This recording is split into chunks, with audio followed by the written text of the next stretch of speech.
저희 만나교회에서는 인 앤 아웃이라고 하는 말을 많이 하고 있고요, 미디어 교회라고 하는 말을 계속해서 쓰고 있습니다. 여러분들이 들어오실 때 전단지를 받으셨어요?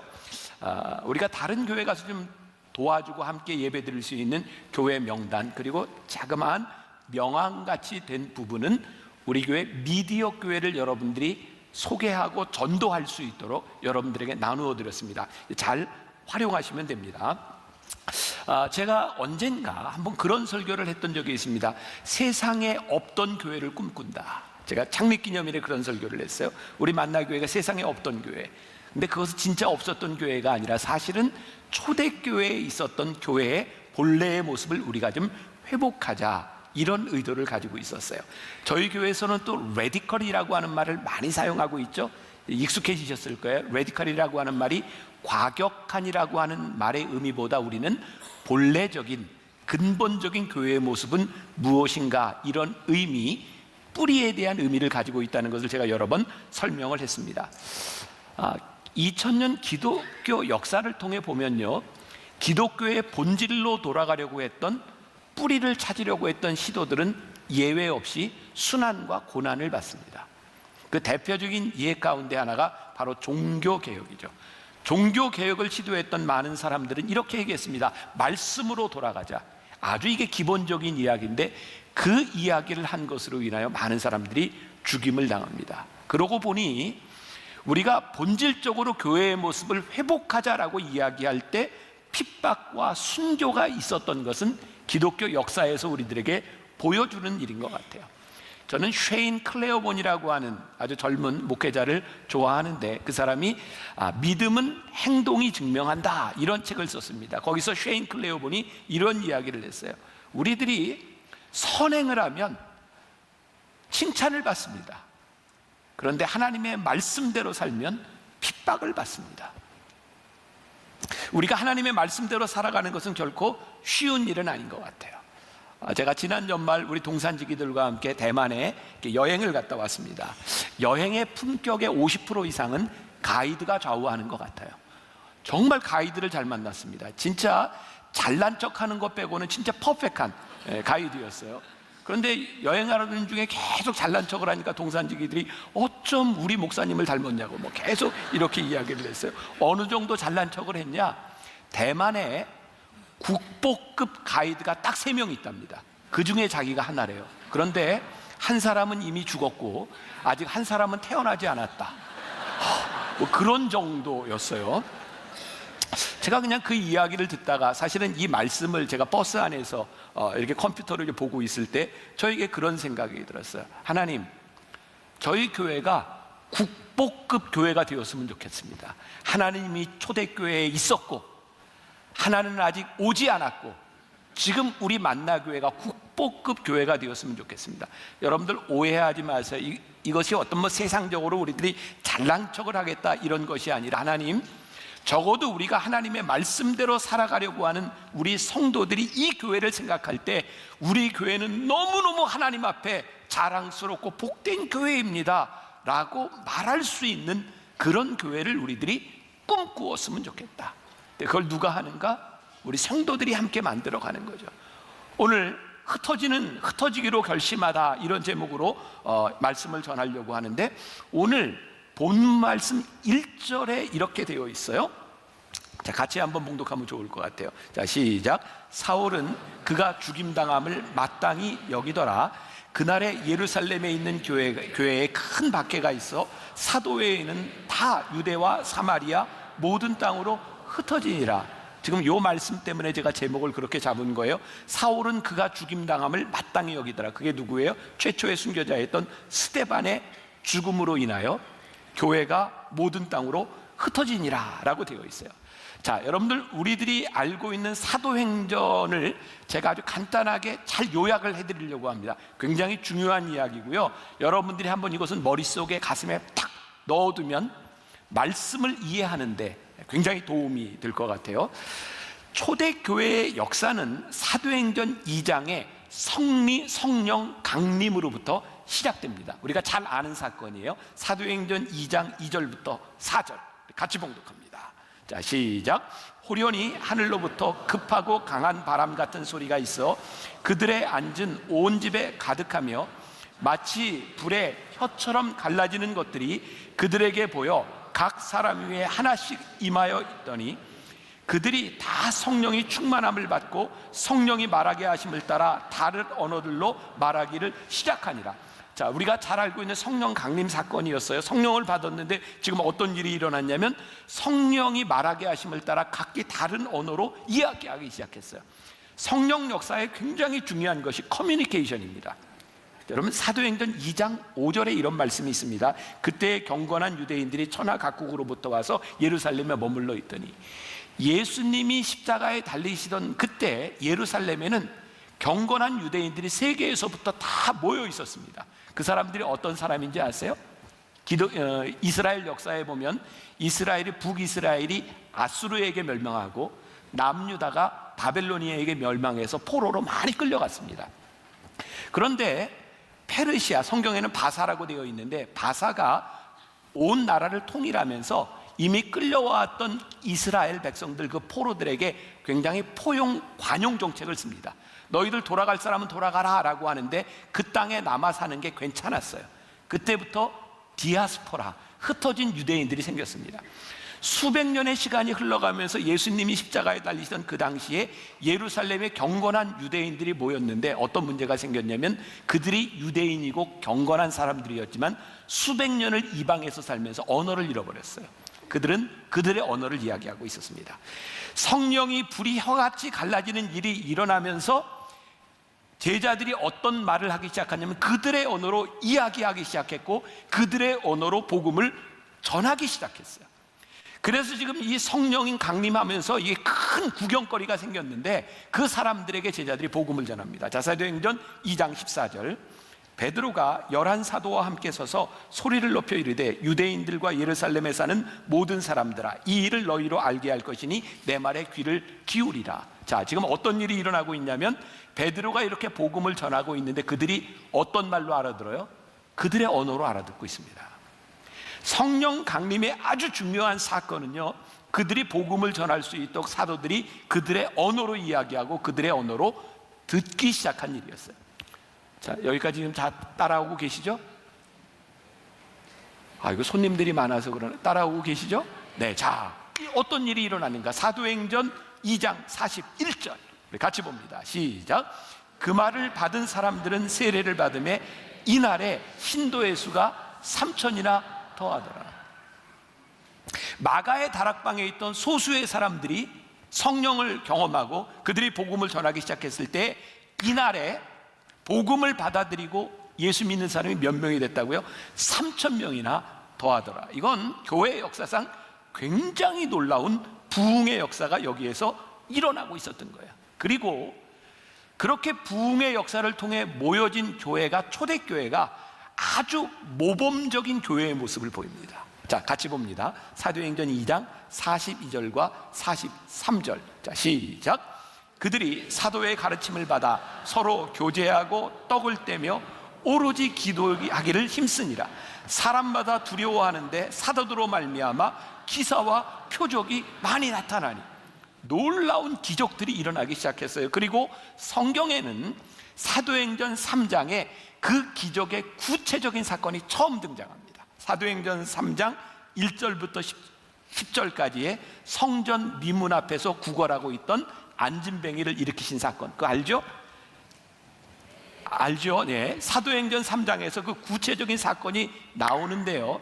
자, 여기서 어떤 일이 일어나냐면 안진뱅이를 일으킨, 기적을 일으킨 그 사건으로 인하여 이게 모든 사람들이 기뻐해야 되는데 기적을 일으킨 그 일로 인하여 베드로와 요한과 사도들이 핍박을 당합니다. 자, 성경으로 갑니다. 사도행전 4장 1절과 3절. 자, 같이 봉독합니다. 잘 따라오고 계시는 거죠? 자, 시작. 사도들이 백성에게 말할 때에 제사장들과 성전 맡은 자와 사두개인들이 이르러 예수 안에 죽은 자의 부활이 있다고 백성을 가르치고 전함을 싫어하여 그들을 잡음에 날이 이미 저물었으므로 이튿날까지 가두었으나 말씀을 들은 사람 중에 믿는 자가 많으니 남자의 수가 5,000이나 되었더라. 자, 성령을 받고 기적을 행했는데 기적 행하는 것을 싫어해서 베드로와 요한을 옥에 가두고 핍박을 했는데 그럼에도 불구하고 그 말을 듣고 예수를 믿기로 결정한 사람이 지금 몇 명이나 또 됐어요? 5천 명이나 되었더라. 자, 그럼 여기까지 계산하면 지금 몇 명이 지금 예수를 믿게 되었어요? 네, 8천 명이 예수를 믿게 되었어요. 당시 이스라엘 예루살렘의 인구가 8만 명이었다고 합니다. 여러분들 2000년 전에 8만 명이면 굉장히 큰 도시입니다. 그런데 지금 이 잠깐 사이에 전 인구의 몇 프로?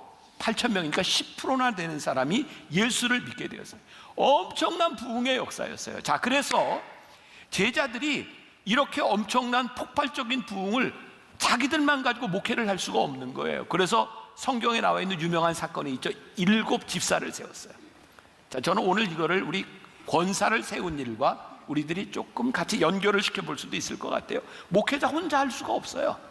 그래서 이 교회의 일들, 특별히 구제하는 일들, 남을 돕고 여러 가지 행정적인 일들, 이 일들을 평신도들을 세워서 그 일들을 하게 했어요. 여러분들이 그 일들 하셔야 되는 거예요. 자, 그래서 교회가 이제 조직을 갖추어 나가기 시작했어요. 어떤 일이 일어났는지 아세요? 자, 이제 숫자를 말할 수 없을 만큼 많아졌고요. 예수님의 제자들을 핍박하던 제자들 중에도 예수를 믿는 사람이 생겨났어요. 폭발적인 부흥의 역사가 일어났어요. 그런데 여기에서 예기치 못한 사건이 하나 등장하게 됩니다. 사도행전 7장에 가면 우리가 잘 알고 있는 스데반이 순교하는 일이 일어나요. 자, 그런데 제가 여러분들에게 예기치 못한 사건이라고 이야기했습니다. 뭐가 예기치 못한 사건이었을까요? 박해받은 일? 아니요, 그건 예견된 일이었습니다. 이미 예수님의 제자들 많은 사람들이 박해를 받고 있었으니 스데반이 박해를 받은 것은 예기치 못한 일이 아니었습니다. 이건 제 생각인데요, 여러분 동의하실지 모르겠어요. 예기치 못한 일이란 스데반이 박해를 받고 핍박을 받고 돌에 맞아 죽을 때에 하나님께서 어떤 기적도 일으키시지 않았다는 거예요.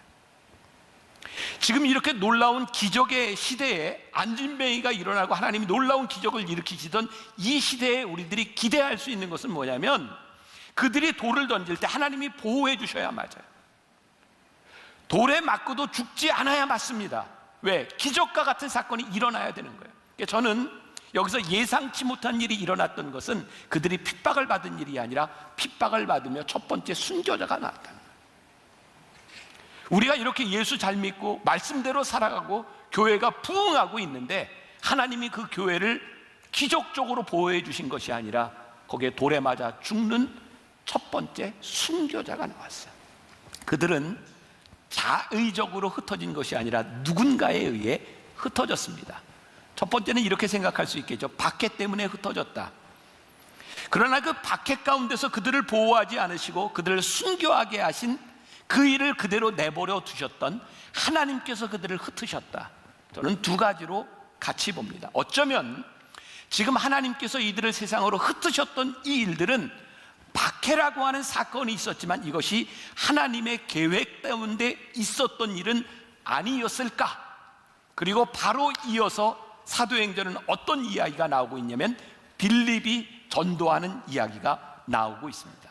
여러분, 진정한 교회의 시작은 초대교회의 기적에서 일어난 것이 아니라 그 기적적으로 모였던 공동체가 박해를 받음으로 흩어지기 시작할 때 비로소 교회가 시작됩니다. 아니, 저는 그렇게 믿습니다. 왜? 하나님께서 하신 일을 보기 때문에 그렇습니다.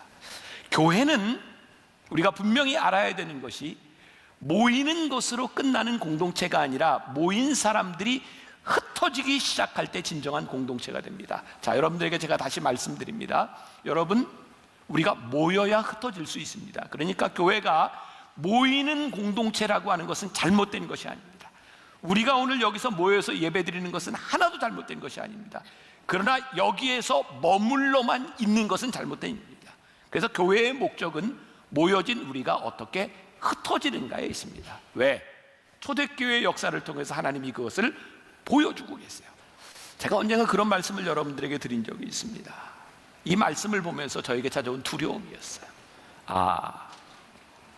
우리가 교회의 부흥과 성도들의 교제와 이 좋은 공동체로 우리들이 모여서 예배 드릴 때 그리고 이 공동체가 너무 좋아서 우리들이 여기에 머물러 있을 때 하나님은 어쩌면 억지로 우리를 흩으실 수도 있겠다.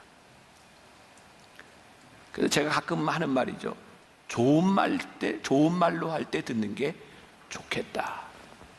하나님이 우리를 억지로 흩으시기 전에 우리들이 하나님께서 우리를 부르신 목적에 합당하게 우리들이 어떻게 흩어지느냐라고 하는 것은 교회의 생명력에 대한 문제예요. 여러분, 교회 기독교 역사를 통해 볼 때 정말 수만 명, 수없이 많이 모였던 그 교회 공동체들이 끝까지 영속하지 못합니다. 왜? 그 모임은 언제든지 끝이 납니다. 중요한 것은 모여진 공동체가 어떻게 하나님의 말씀을 들고 흩어지느냐예요. 그래서 하나님께서 저희 교회에 주신 굉장히 놀라운 비전이 있다고 생각하는 거예요. 그게 뭐냐면 인 앤 아웃이, 모여진 우리가 어떻게 흩어져서 교회가 될 것이냐, 그리고 우리가 미디어 교회를 꿈꾸고 있는 거예요. 어떤 미디어 교회? 흩어진 사람들에게 어떻게 복음을 전할 것이냐에 대한 그런 생각들을 하고 있는 거죠. 제가 몇 번 여러분들에게 이야기한 적이 있습니다. 레너드 스윗이라고 하는 미래학자가 교회에 대해서 2000년 역사 가운데서 교회의 흐름을 이렇게 얘기했어요. 초대교회는 미셔널 처치였다. 선교하는 교회였다. 근데 사람들이 모이기 시작하니까 교회에서 뭐를 해요?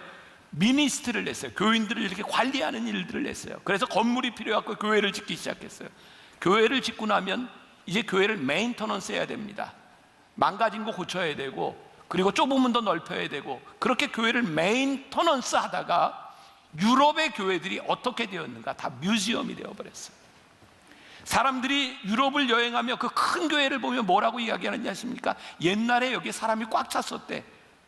놀랍게 호화로운 건물들이 남아있지만 그것들은 다 뮤지엄이 되어버렸어요.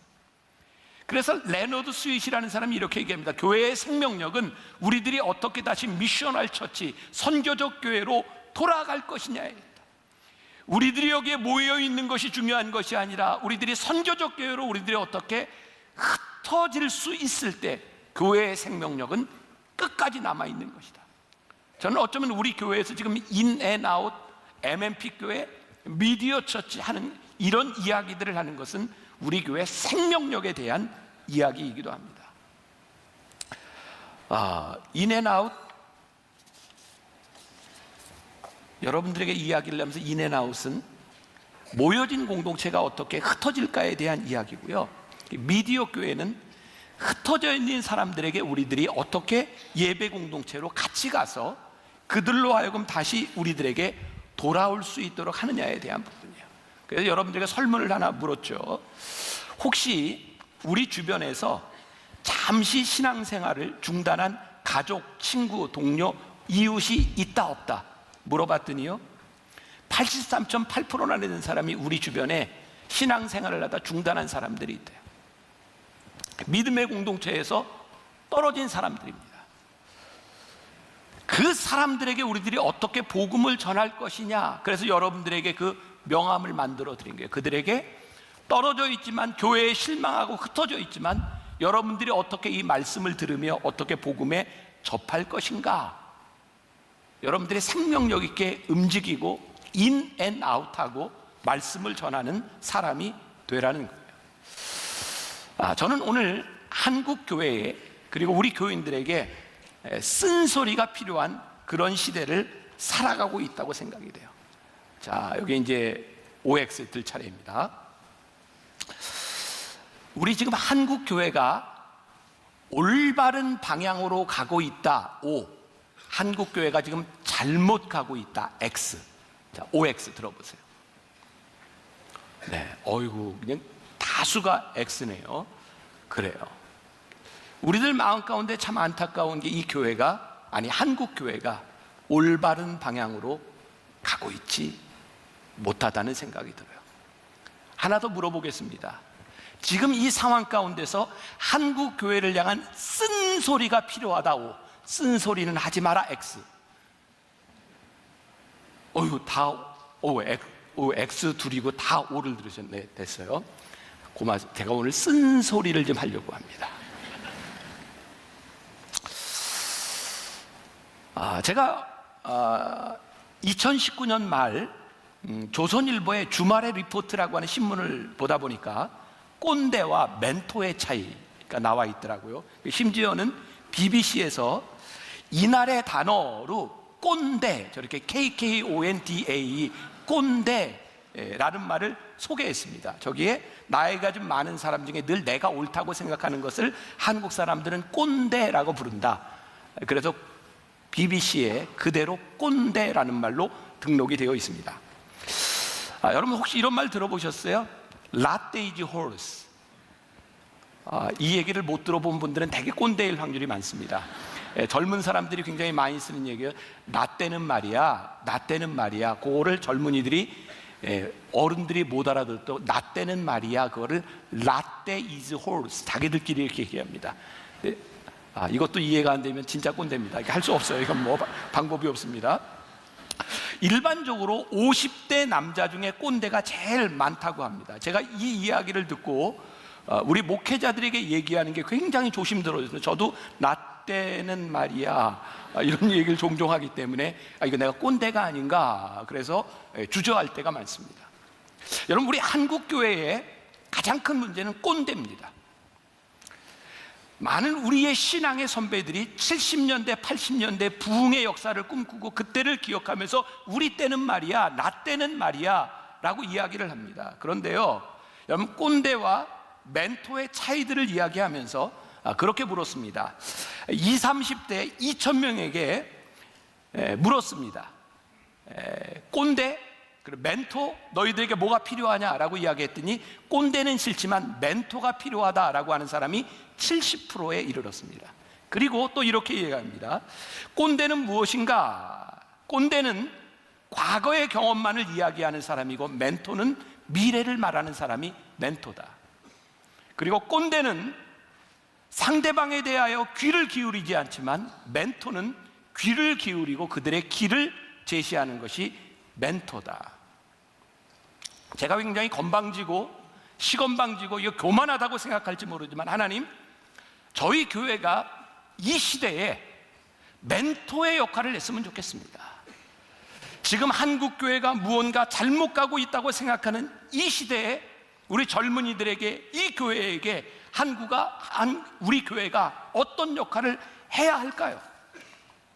우리가 흩어지는 교회가 되어야 한다고 하는 것은 이 시대에 굉장히 중요한 멘토의 역할을 하는 것이라고 생각합니다. 70년대, 80년대 우리 때 한국 교회가 모여서 저 여의도 광장에서 100만이 넘는 사람들이 모여서 기도하던 나 때는 말이야, 라떼 이즈 홀스, 나 때는 말이야, 그렇게 모였어. 그때는 모이는 게 굉장히 중요한 시대였습니다. 왜? 말씀을 듣고 배우고. 그런데 그렇게 모여진 사람들이 이 세상으로 흩어지지 않으면서 교회들이 모여서 교회를 짓고 교회에 힘을 기르는 사이에 교회는 어쩌면 부패해 가기 시작했고 생생하게 살아서 하나님의 역사들을 이루지 못하고 있어요. 저에게 찾아오는 두려움입니다. 하나님, 만나교회 지난 10년, 20년 사이에 얼마나 많은 부흥이 있었습니까? 하나님, 우리가 생각할 때 우리 교회만큼 이렇게 좋은 교인들과의 불화가 없고 이렇게 좋은 공동체가 어디 있겠습니까? 저는 진짜 그렇게 믿고 있거든요.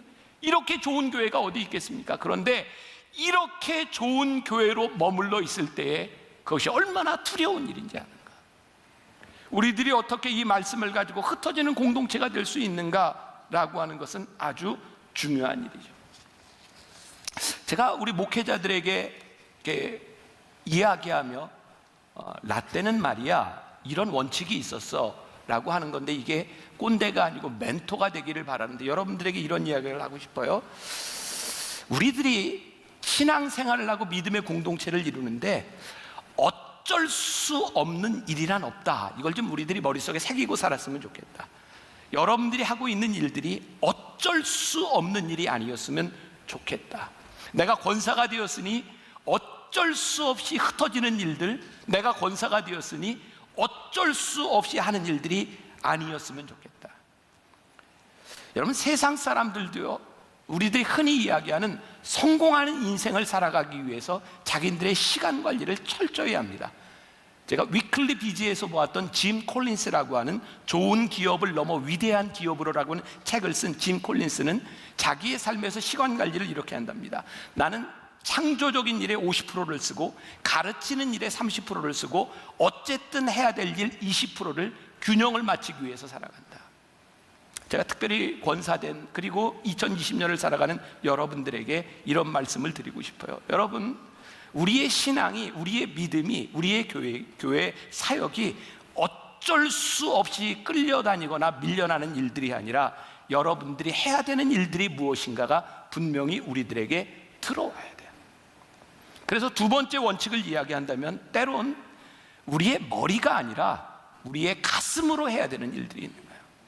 여러분, 우리의 머릿속에는 우리들이 관리해야 될 일들도 있어요. 우리들이 돌봐야 될 일도 있어요.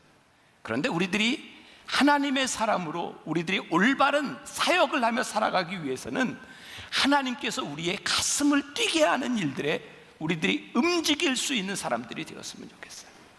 제가 요번에 BTD, 청년 TD, 제가 청년들에게 이야기를 하면서 그런 말을 했어요. 나는 너희들이 가슴 뛰는 걸 보고 싶다. 너희들의 인생이 그냥 흘러가는 인생이 아니라 하나님께서 너희들의 가슴을 뛰게 할 때 그 가슴 뛰는 일에 너희들이 헌신할 수 있는 사람이 있다면 그것이 소명이고 하나님이 너희를 쓰시는 일이 아니에요. 저는 하나님께서 저를 만나기 위해 리더로 세워주심을 믿어요. 하나님께서 교회에 대한 사명에 대하여 저의 가슴을 뛰게 하신 것을 믿어요. 그런데 이것이 머리로 생각되는 일들이 아니라 가슴으로 되어지는 일이었으면 좋겠다. 제가 몇 주 전에도 그런 이야기를 한 것 같아요. 제가 목회를 하고 만나교회 담임 목사가 되고 이렇게 사역을 하다 보니 이렇게 예산도 생각하고 조직도 생각하고 제가 가슴으로 뛰면서 일할 때보다 생각할 것들이 많아지니 정말 하나님의 일을 하기가 힘들어지는 것 같아요. 그래서 우리의 가슴 뛰는 일들을 위하여 우리들이 뜨거워지는 가슴을 가지고 우리들이 무엇을 할 수 있을까를 생각해 보면 좋겠다. 그리고 세 번째로 필요한 고민을 하고 올바른 선택을 하는 사람이 되었으면 좋겠다. 오늘 말씀의 마무리예요. 올바른 고민을 했으면 좋겠다. 우리가 하나님을 믿고 살아가는 것, 우리들이 그리스도의 제자로 살아가는 것, 우리들이 직분을 받은 자로 살아가는 것에 있어서 우리들이 올바른 고민이 우리들에게 있었으면 좋겠다. 제가 요 한 주 전에 또 인상 깊은 책을 하나 보았어요.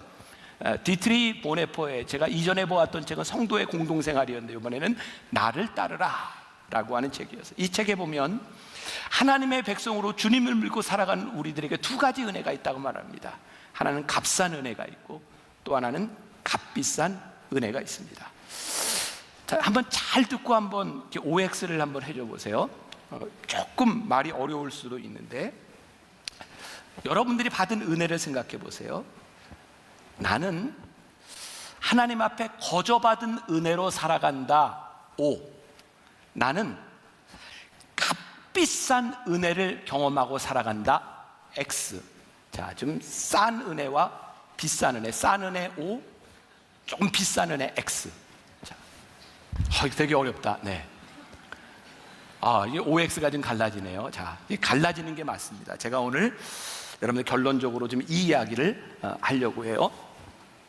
우리가 예수님을 믿고 살아간다고 하는 것, 우리들은 하나님의 은혜 때문에 우리들은 살아갑니다. 은혜를 입고 살아요. 근데 디트리 보네포는 우리들이 하나님께 은혜를 입었으니 나는 크리스찬으로 살아간다라고 할 때 잘못하면 우리들의 은혜가 값싼 은혜가 될 수 있다고 생각해요. 왜? 은혜를 입고 살아가니 내가 또 죄를 져도 또 이런 은혜를 입겠지. 그래서 세상 사람들과 별로 구별되지 않는 값싼 은혜의 삶을 살 수 있다고 얘기해요. 그런데 또 다른 은혜의 차원이 있는데 하나님이 우리들에게 값없이 주신 그 값싼 은혜, 아니 값싼이라고 하는 말이 조금 어폐가 있을지 모르지만 그 은혜를 경험할 수도 있지만 우리들에게 진짜 값비싼 은혜가 있는데 내가 하나님의 말씀을 따라 살아갈 때에 이것이 은혜구나라고 느껴지는 은혜가 값비싼 은혜랍니다. 자기를 부인하고 날마다 자기 십자가를 지고 살아갈 때 이것이 나에게 고난이 아니라 이것이 나에게 은혜구나. 라고 느껴지는 것이 값비싼 은혜라는. 그래서 처음에 물었던 질문 중에 우리들이 예수를 잘 믿으면 축복을 받습니다. 많은 분들이 예수 믿고 축복받기 원해요. 근데 우리들이 받는 그 축복이 무슨 축복이냐가 중요한 거죠. 근데 성경은 우리들에게 분명히 이야기합니다. 너희들이 나를 따라오려거든 네가 내 제자가 되고 내 말씀을 잘 듣고 따르면 그 십자가 지는 거야. 그 고통스러운 거야. 예수를 잘 믿으면 우리 십자가를 집니다. 그런데 그 십자가를 지는 것이 우리들에게 은혜로 고백되어지고, 야, 십자가를 지는 것이 나에게 진짜 복된 일이구나 라고 느껴질 때 우리는 하나님의 값비싼 은혜를 경험하고 살아요. 흩어진다? 어려운 일이에요. 우리들의 머리로 논리적으로 그렇게 쉽지 않은 일입니다. 그런데 그것이 주님의 말씀을 따라 사는 일이기 때문에 우리들이 값비싼 은혜를 경험하기 위하여 말씀을 따라 살아가려는 결심들이 우리들에게 있습니다. 전 지금 한국 교회, 우리들이 생각하는 이 잘못된 방향으로 가고 있다고 생각하는, 뭔가 쓴소리가 필요하다고 생각하는 건 분명하다고 생각해요. 우리들이 제자의 도와 하나님의 말씀을 따라 살아가는 은혜를 경험하는 것들을 우리들이 잃어버리고 있는 거예요. 우리 이번에 청년 BTD에 왔던 청년 하나가 저에게 심각한 질문을 이야기했어요. 목사님, 묻고 싶은 게 있습니다. 저 하나님 믿는데요, 하나님 살아계시다고 믿는데요, 하나님과 가까워지면 내 인생이 고달파요. 그래서 하나님과 가까워지는 게 싫어요. 제가 하나님과 멀어지면 제 인생이 편안해요. 제가 그래서 그 친구에게 이렇게 얘기를 했습니다. 너에게 구별해야 될 것이 있다. 네가 하나님과 멀어져서 편하다고 느껴지는 그것이 행복인지 그것이 쾌락인지를 구별해라. 내가 하나님과 가까워져서 불편하다고 하는 것이 불편함으로 끝나는 것인지, 하나님과 가까워지는 그 불편함으로 인하여 너에게 기쁨이 오는 것을 구별할 수 있어야 된다. 우리는 쉽게 예수를 믿는 사람들이 아니라 우리들이 하나님과 가까워져서 하나님의 말씀대로 살아가는 것이 얼마나 어렵고 힘든 일인지를 우리들이 경험하는데, 그 경험 가운데 우리들에게 찾아오는 기쁨과 그 감격을 가지고 뛰는 가슴을 가지고 살아가는 것이 우리 그리스도인의 삶을 살아가는 거예요. 그래서 여러분들에게 우리 흩어지기로 결심한다. 그것은 단순히 그냥 인앤아웃 어떤 교회로 가라고 하는 차원을 넘어서서 우리를 부르시고 보내시는 곳에 우리들이 흩어지기로 결심한다. 이것이 여러분들의 사역을 새롭게, 2020년을 새롭게 결심하도록 만들 수 있기를 주님의 이름으로 간절히 축원합니다.